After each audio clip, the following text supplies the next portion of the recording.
Well, it's interesting, when we started doing situational leadership training, people would get all excited, and then they'd go home and back to their work and all, and they'd start to use it, but they wouldn't tell their people, see? And so you got a person who you think's a highly developed person, and you can delegate most of the responsibility. You can say, yeah, I'm going to delegate, and you don't tell them, and you just disappear. After a while, they say, what did I do wrong? How come I don't see him anymore?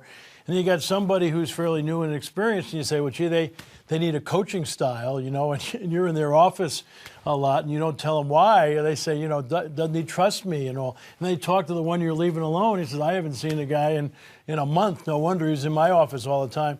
And so what happens is that you might make a good diagnosis and actually give a style that they maybe need, but it's done to them rather than with them. And so that's when we really got excited about the potential of situational leadership, with everybody understanding the theory of both the leader and the follower, so that you can do leadership with them as a partner, not to them.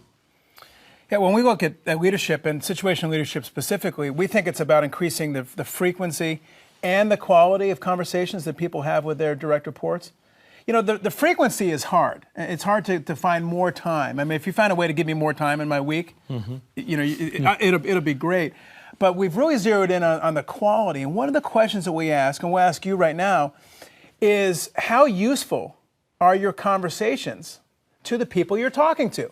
It's a fundamental question that people don't ask themselves a lot of times, because as a manager, if I'm leading you towards a task and you and I talk and we interact, the big question is, was that conversation useful? Do you feel good about me as a result, or better than you did before we started talking?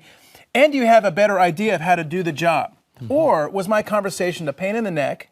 You actually feel like I treated you disrespectfully. You're not going to be as turned on. And you know what? I didn't really help you get the job done. Right. And so the idea of effective leadership is, to focus on people more of your time than you do now. But ultimately, it's about, how do I have useful conversations with people about their performance? And of course, the most useful conversations are not focused on what I need to get done as a manager, but they're focused on, who are you? What are you up to?